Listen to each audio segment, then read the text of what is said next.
atendernos. Hola, buenas noches, ¿cómo están?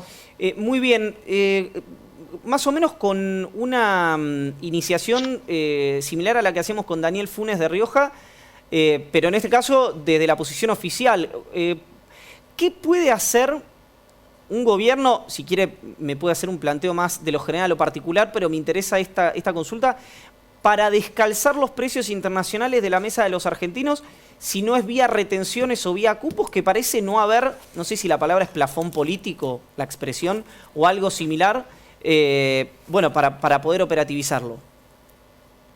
Bueno, nosotros ya tenemos un conjunto de retenciones que están funcionando. Lo que pasa es que tuvimos a partir del fin del año pasado y principios de un shock de precios internacionales muy fuerte. Me parece que nosotros lo hemos planteado desde el inicio, en economías de alta inflación, donde las explicaciones respecto de este nivel inflacionario tan alto son varias. El mejor instrumento es el acuerdo económico y social.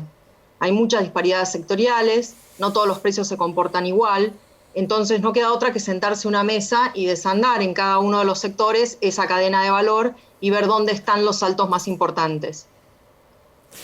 Nosotros hicimos un reportaje, Cecilia, no sé si usted recuerda, en la radio hace algunos meses, donde la pregunta era si se podía identificar eso, ¿no? La cadena de valor de diferentes, digamos, diferentes sectores de la economía, que daba la sensación de tener precios distorsionados. En ese momento empezaba, digamos, la reunión del Gabinete Económico con distintos sectores de la economía. ¿Se ha llegado a una resolución? Lleva naturalmente más tiempo arreglarlo que romperlo, está claro. ¿O más o menos en qué situación están estas conversaciones?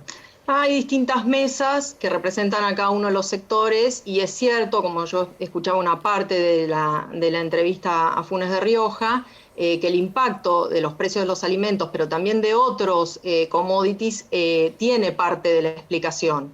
Él después hace una referencia a la cuestión tributaria, yo ahí creo que ese no es el punto, porque los impuestos son exactamente los mismos y entonces siempre el sector empresarial siempre dice, bueno, bajen los impuestos, entonces si el Estado baja los impuestos, los precios van a bajar.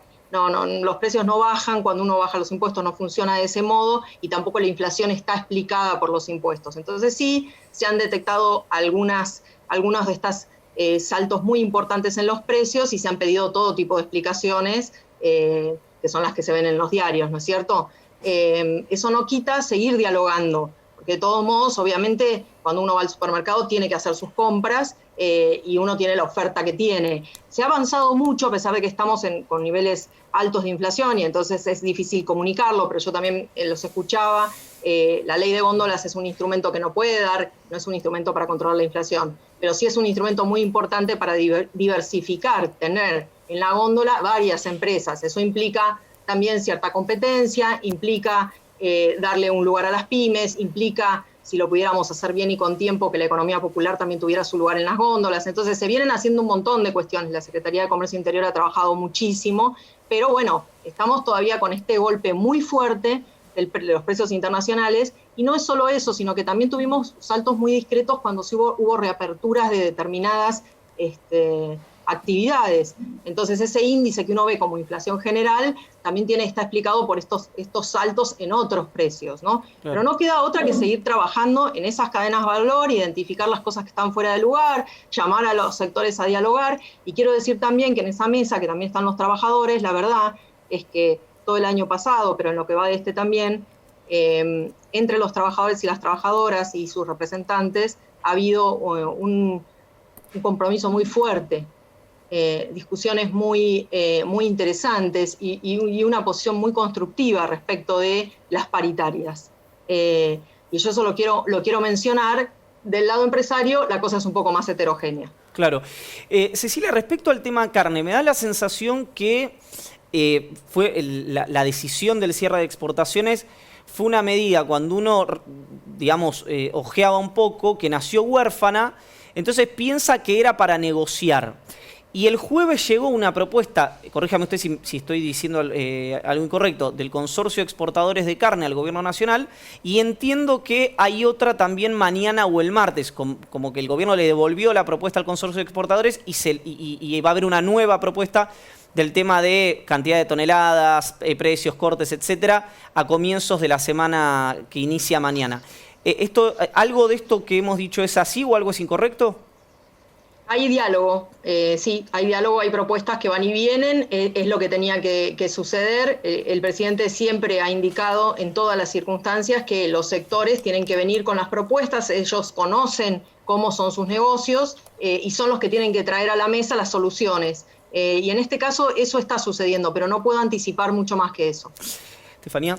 Buenas noches, Cecilia. Estefanía Pozo. Hola, buenas noches. Recién hablabas bien de algunos sectores, ¿no?, que tuvieron saltos muy discretos. Pienso, por ejemplo, en el tema de textil, que fue algo que se habló mucho. ¿Qué pasó con el aumento de la ropa y la vestimenta? Sí, bueno, hay una cosa que también hay que identificar, que tiene que ver con cómo se modificó todo el consumo y también los relevamientos de precios en pandemia. Entonces, ahí en el sector textil nosotros podemos estar teniendo algunos empresarios que pongan cualquier precio, cosa que no descarto, pero también que se hayan modificado los canales de consumo y también que en alguna parte de la pandemia ustedes saben que cayó mucho el consumo de textiles.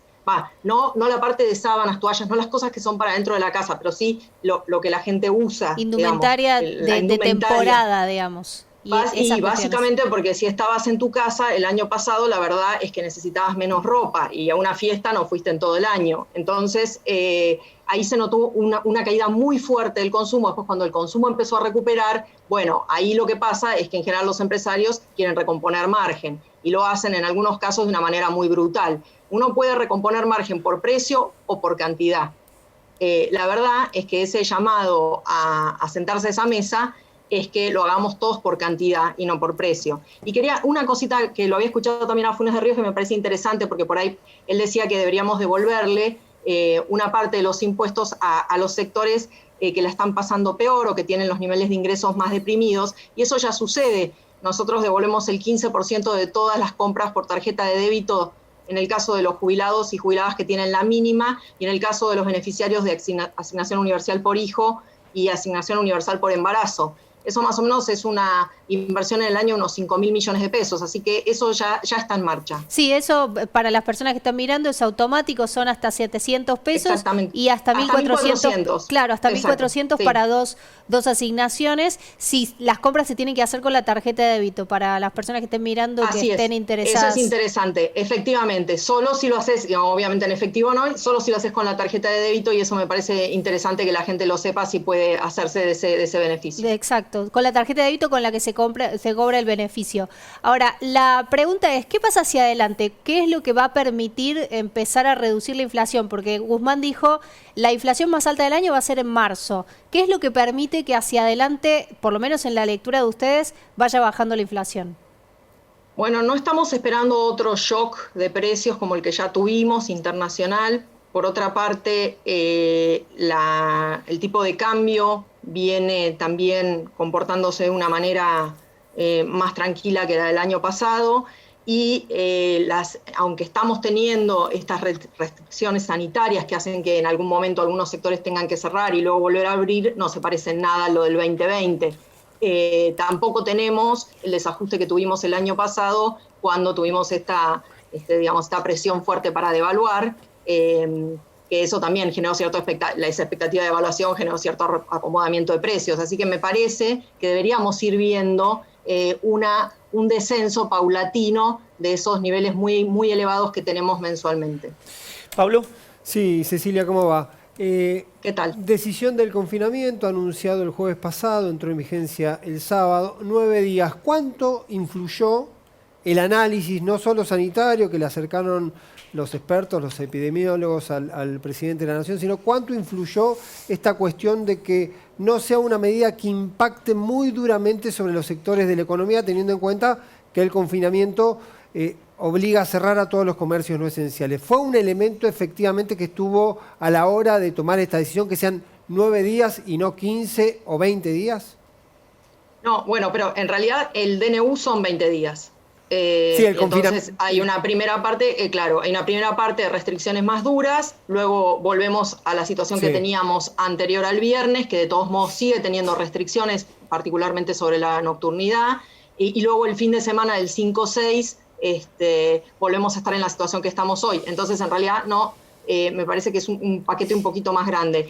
Por supuesto que hay un balance entre lo sanitario, lo económico y lo social.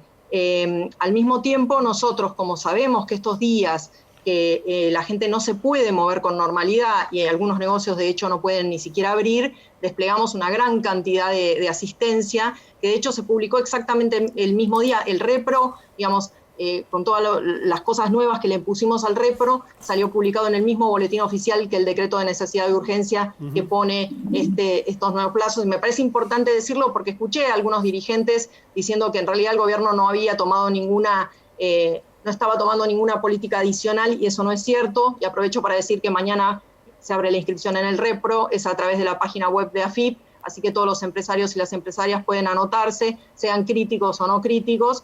Son pocos datos los que se piden. Y también quería aclarar algo que creo que no... Perdón, a ese perdón. punto, porque digo el confinamiento de los 9 días que obliga a cerrar a los no esenciales, que es un sector importante de la economía. Ahí sí va a haber un repro específico. Los no esenciales van a poder recurrir, o por lo menos se van a poder inscribir. Efectivamente, nosotros ampliamos lo que llamamos sectores críticos. A ver, el Repro tal cual estaba, antes de cualquier modificación, aunque vos no fueras crítico, te podías anotar igual. La diferencia era que tus trabajadores iban a cobrar 9.000 pesos de salario complementario en lugar de 18.000, ¿sí?